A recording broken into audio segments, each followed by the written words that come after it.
নমস্কার, আমি জ্যোতিষাচার্য সিদ্ধার্থ। যখনই জন্মকুষ্ঠিতে শনি, চন্দ্র এবং মঙ্গলের উপরে দৃষ্টি দেবে, সেটা জন্মকুষ্ঠিতে নরক যোগের সমান হয়।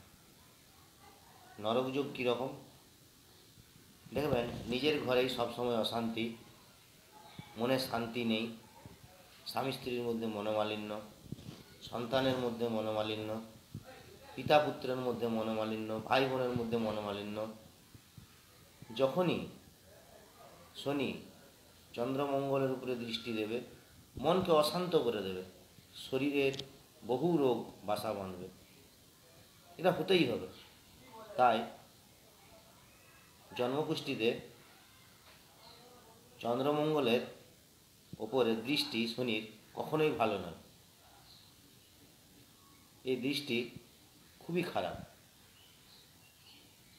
চন্দ্রমঙ্গলের উপরে শনির দৃষ্টি থাকলে আপনারা তাড়াতাড়ি কোনো জ্যোতিষীকে দিয়ে রেমেডি করিয়ে নেবেন।